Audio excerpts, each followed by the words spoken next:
What do you get when you mix an American race car styled like the GT40 with a jet turbine engine taken straight from a helicopter? You get the Howmet TX, that is short for Turbine Experimental. If you are a fan of rare vehicles like the Howmet TX and many more, you are in the right place. So let's take a closer look at what makes the Howmet TX such an incredible piece of racing history. Inception and design. The Howmet TX wasn't the first turbine-powered race car ever built, but it was the first to actually win a race against conventional internal combustion engines. The story begins with Ray Heppenstall, a racer who believed that turbine-powered cars could be faster and more reliable, especially if they were designed with a simpler chassis than the earlier Rover BRM turbine car, which had fallen short just a few years before. Heppenstall first pitched his idea to Williams Research and then to the Allison Engine Company. Both turned him down. Out of options, he approached a competitor in the racing world, Tom Fleming. At the time, Fleming was vice president of the Howmet Corporation, a company specializing in turbine parts for the aerospace industry. Heppenstall convinced Fleming that a turbine-powered sports car could not only be competitive, but also raise Howmet's public profile. Howmet agreed to fund the project and lend its name, giving birth to the Howmet TX. Heppenstall started with a Cooper Monaco chassis, but later sold it after realizing it wasn't suitable for a turbine setup. Adapting an internal combustion chassis to hold a turbine engine was more complicated than expected. He then brought in Bob McKee, founder of McKee Engineering, to build two new chassis from scratch. The first was based on an older McKee Can-Am car from 1966, which they modified to fit the turbine engine. This became the foundation for the first space frame chassis. The second chassis, known as GTP2 or Mark 9, was built specifically for a turbine engine right from the start. It was 2¼ inches or 57 millimeters longer than the earlier version and featured a fully enclosed mid-engine layout with gull-wing doors. Although both cars were known as Howmet TX, the Mark 9 was the only one completely built around the turbine concept. Built to meet FIA's Group 6 prototype rules,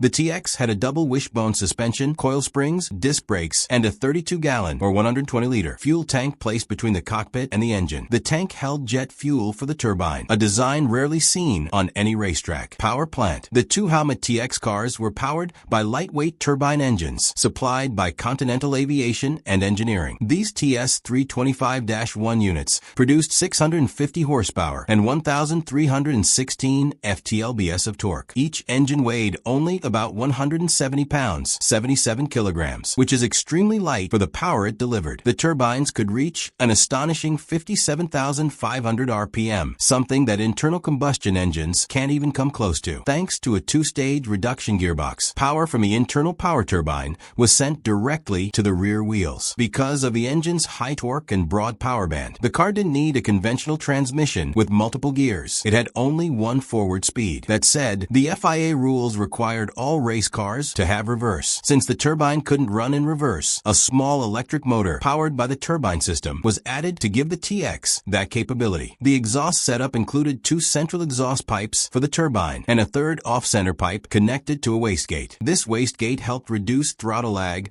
by adjusting the flow of hot gases from the turbine core, enabling quicker changes in power delivery, a critical feature during races. The FIA used an engine equivalency formula to classify the TS325-1 as equivalent to a 2,960 cubic centimeters internal combustion engine. Racing history. At the 24 Hours of Daytona, part of the World Sports Car Championship, both Howmet TXs were entered, but only the newer car, GTP2, aka the Mark 9, was used. Heppenstall, Dick Thompson, and Ed Lother qualified 8th overall. They advanced to 3rd early in the race as rivals made pit stops. But on lap 32, the turbine's wastegate failed, causing a sudden burst of power mid-corner, sending the car into a barrier and ending its race. Still, the TX showed impressive potential. Next came the 12 Hours of Sebring, where the TX qualified behind a Porsche 907 and a Ford GT40. The car performed well early on, but debris damaged the turbine and caused it to shake loose from its mounts. After 6 hours, the team had to retire again. At the BOAC 500 in Brands Hatch, another wastegate issue caused the TX to crash after just 7 laps. Then, at Oulton Park, a starter motor failure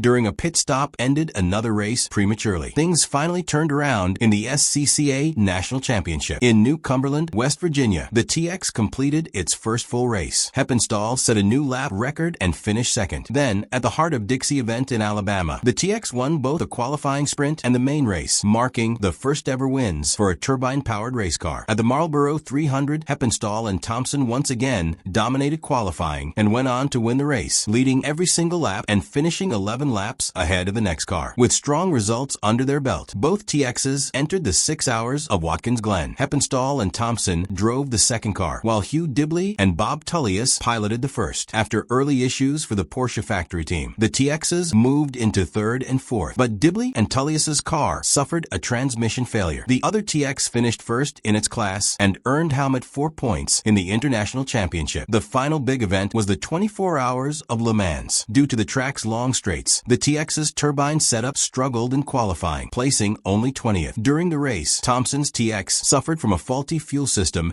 just 3 laps in, while the other car lost 3 hours to a wheel bearing issue. It eventually returned to the track, but was disqualified after just 60 laps. Thompson later crashed at Indianapolis corner due to continuing fuel issues. This marked the end of the Howmet TX's only season of racing. Plans were made to improve the car for 1969, including developing a new multi-speed transmission. However, Howmet didn't see enough marketing value in continuing and pulled the plug. The Howmet TX had a short-lived but unforgettable run. Although its racing career ended early, it made history as the first turbine-powered car to win a race. Both original cars were later restored and changed hands several times over the decades. 2 replica TXs were also built and are still active in vintage racing events today. And that's the incredible yet bittersweet story of a Howmet TX, the jet-powered race car that almost rewrote racing history. If you enjoyed this video, like and share this video with other car enthusiasts. Don't forget to subscribe to Crypt for more documentary-style videos.